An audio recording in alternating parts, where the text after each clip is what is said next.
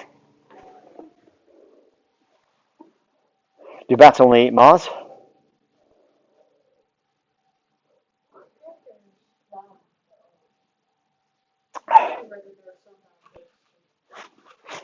Yeah, but most bats are pretty general. There's some that are actually nectarivores.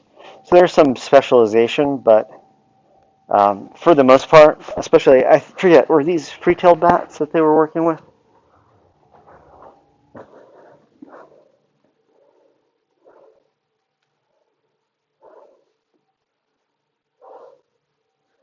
Doesn't say, and I don't recall.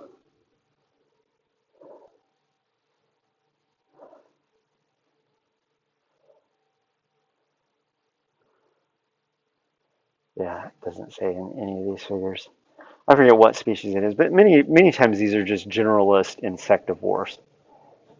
So if a bat can't get a moth because it can hear them coming, what can it also do? Then just pick off some other insect that doesn't have that ability. So moths developing this ability isn't going to shut the bats out of food completely. Although, note that this is something that has been convergently evolved in lots of different insect groups.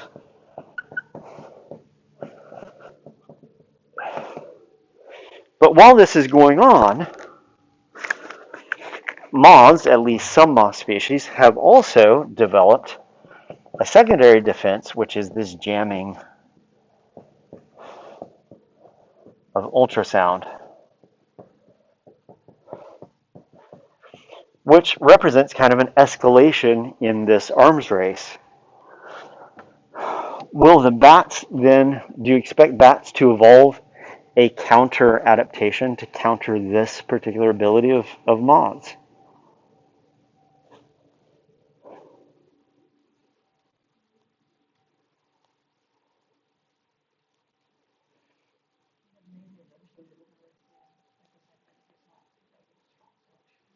Now, once again, we can go back to the life dinner principle.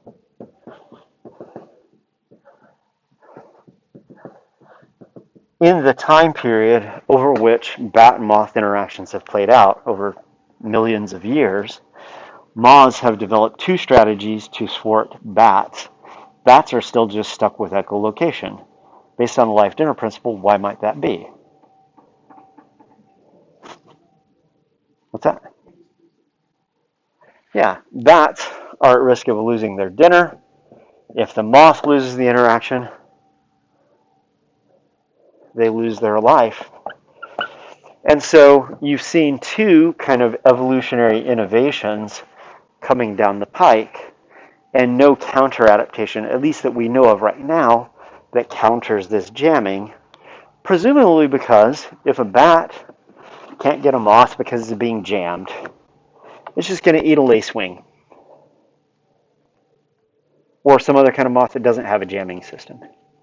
It's going to go and find food from insects that don't do this to them. And they're going to have to because they really aren't very good at counteracting this jamming system. It's a really low success rate when they come up against this jamming system. So sometimes people present this as a predator-prey arms race. I don't think it's there yet. I don't think it's convincing yet because selection on the bat is presumably not very strong because it's a generalist predator. And I've seen no counter adaptations evolving in bats that help overcome this. And I don't know, did you guys find anything when you guys were looking around? Okay. Okay. So be careful. When people say predator-prey arms race, it implies a very specific thing. It implies predators can exert selection on prey, which is certainly true, but it also implies that prey can exert not just some selection, but kind of equally strong selection on the predator that would then cause counter adaptations to get into this escalation. I don't know whether we see that escalation in this particular example yet. Questions about predator-prey interactions.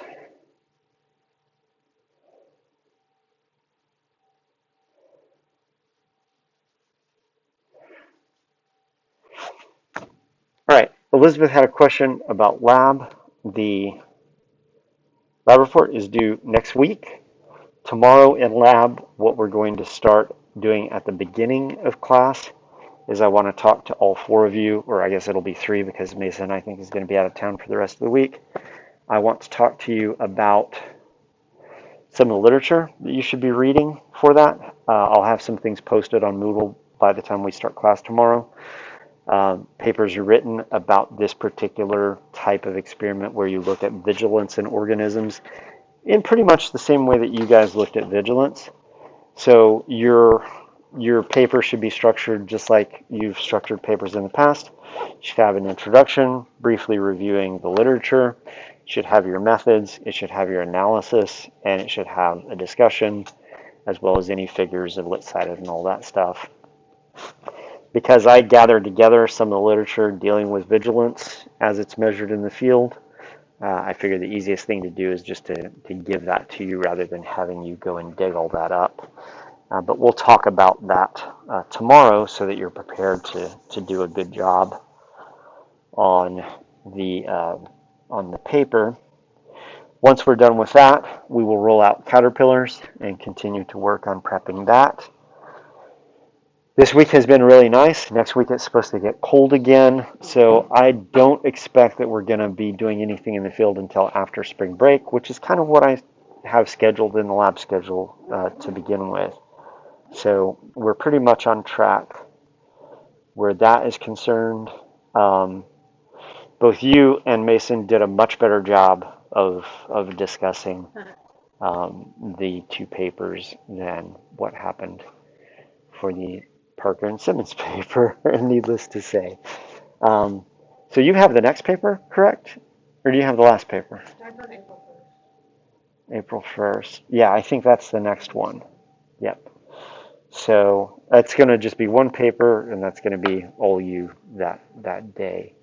So yeah, I was pleased at the way you guys ran class last time.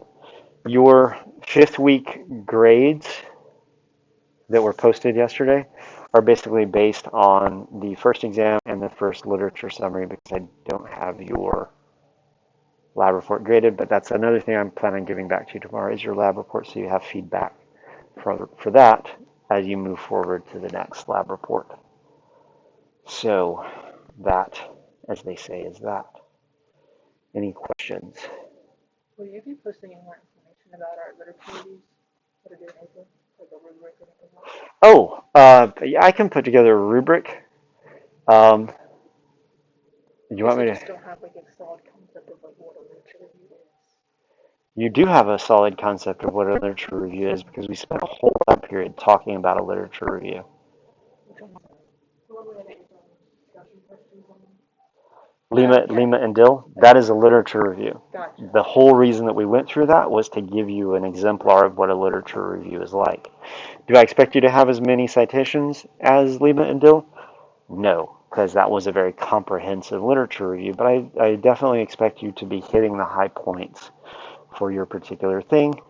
During that discussion, somebody asked, I forget who it was, I'm guessing probably Elizabeth because she asked these types of questions, how many references do you need to have? I would say you need to have at least 30. But for any of these topics, you could probably easily have over 100 if you were tapping the idea to its fullest. But I'm not expecting you to write a literature review like you would find in the annual review of ecology and systematics. I'm asking you to write a literature review I would expect out of a junior or senior in college. So for whatever remind me what your topic is. I can see you've been working on it.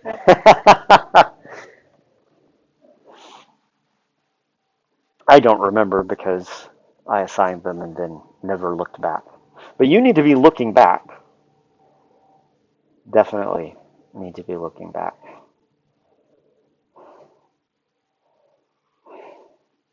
So you have behavioral thermoregulation and ectotherms, strategies, costs, benefits, and methods of study. So ectotherms are organisms that get their body temperature from their environment. And so rather than moderating their body temperature physiologically like we do through metabolic heat production, they have to use behavior. They shuttle in and out of sunny spots. Now, ectotherms includes a wide variety of different organisms, from fairly large organisms like land turtles and tortoises and Komodo dragons, all the way down to little tiny insects. It includes terrestrial organisms, marine organisms, freshwater organisms as well. And in some cases, those organisms are so small that they just don't do anything behaviorally to moderate their temperature. They're what we call thermoconformers. They're so tiny that they just kind of take on whatever the temperature is. In many cases, those species have physiologies that operate effectively at a wide range of temperatures because they come into contact with a wide range of temperatures. For a whole suite of other species, and there's tons of these, they actually, even though they get their body temperature from the environment, they regulate their body temperature within a really pretty narrow range for most of their activity time during the day. And they achieve this through behavior. When they get too hot, they go into the shade. When they get too cold, they go out in the sun. When it gets really hot, they might go down into a burrow, etc., etc. So they're using behavioral means to moderate their temperature and maintain their temperature within a narrow physiological range. So that implies a lot of things about what they do. They have to spend a certain amount of time and energy just on thermoregulating. And whatever time and energy they spend on thermoregulating is time and energy that they can't spend doing something else. You know, if it's too hot to be out on the surface, you might crawl under a rock. But if you're under a rock, you can't find a mate because the mates are out there or they're under their own rock somewhere. And so there are potential costs. If you're too cold underneath a rock and you need to go out in the sun, now you're out in the sun, which means you're not under a tree, you're not under a log, you're not under a rock, so you're potentially exposed to predation, et cetera, et cetera. So all of these things a thermoregulator has to contend with and has to make decisions about how much time am I going to spend on thermoregulation versus these other activities, and can I balance all of those conflicting demands in a way that allows me to live my fullest lizardness, if you're thinking about lizards. So these are the things that you have to explore. So you need to think about, how do I need to approach this in terms of organizing all of these things? Well, the first thing you might want to do is define what it is. Then you might want to define who does it. Then you might want to define what the behaviors are that organisms do in order to accomplish this. But then you have to recognize that doing that has benefits, doing that has costs. What are those potential costs and benefits? What is known about how organisms balance those costs and benefits? And then the last part of this is, how do people study this? This is a field, just so you know, has been studied intensely by people interested in this since the 1930s and 40s to the present. Over that span of time, techniques for doing this have changed a lot. And so I would expect you to speak some to how this was studied at the beginning of the field, how that's changed over time, and kind of what standard practices are now for doing this. Because it is a topic that has been studied for a long period of time, you can't come to me and say, well, I can't find any information about that, because literally entire books have been written about this particular topic. So you have to dig into the literature enough that you know what the issues are, so that you can then organize those issues, so that you can then go and dig further on those issues. But that's the task that you have. And I could have this conversation with Elizabeth about mating systems and neurons, which I already have because she came and talked to me about this when? Like the first week. Like the first week. So um, hopefully you're learning a lot about mating systems. She wasn't clear what I meant by mating systems, and so I had to clarify kind of what I was talking about because we haven't gotten to that yet. Um, One of the first things that you should do is if you can find this in your textbook, go and read the stuff that is in your textbook about this topic. There's a whole chapter about mating systems in the textbook. I also checked out another textbook that was specifically talking about frogs. Those pictures were graphic. I'm sending them to my friends. So I was like, I have to see this. Y'all have to see this. You know, there are, I think, internet usage rules at Jewel about spreading frog porn. It So, really was. I um, was like, what is this? so anyway, unfortunately, in this particular textbook, they don't talk a lot about thermoregulation. But for example, the biology of neurons has a chapter in there about thermoregulation in frogs. Pick up any herpetology text that's going to talk about thermoregulation in lizards and snakes, as well as frogs. Pick up any fish book, any textbook on ichthyology. It will probably talk about thermoregulation in those organisms. We probably got books by in the library. Yes, Got my book about. there's a whole book written by a guy named Angeletta that is all about behavioral thermoregulation in organisms in general. It's kind of the standard textbook. If you were to take a course in behavioral thermoregulation of ectotherms, that would be the book that would probably be the textbook for the course. Um, Things that are not in here that you might end up touching on is thermal modification. So, for example, fish that live in lakes where a power company has an electrical generating plant that they park next to the lake because they pull water out of the lake, use it to cool their system. They basically heat up water, it generates steam, that turns the generator, and then they take that water, that hot water, and dump it back in the lake to cool down. Generally, those lakes are considerably warmer than other lakes in a particular area.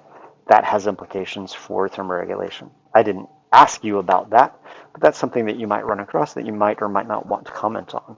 I don't know. A friend of mine in grad school studied thermoregulation of snakes in thermally altered lakes. It's a thing people study. Another thing that's not in there is what are the implications of all this for climates changing. If you're a species that has a narrow physiological range that you're trying to operate within, well, if the environment is getting warmer and warmer, either your behavior or your physiology or both have to alter in the face of that changing climate. Otherwise, you as a species will go extinct. So there are tons of places that you can go beyond what I just laid out, but what I've laid out for you is already a pretty big job. So, and if you have any other questions about it, just let me know, because clearly I know one or two things about the topic. All of the topics that I gave you guys are all topics with a lot of research out there available, so you won't be wanting for material. Sure.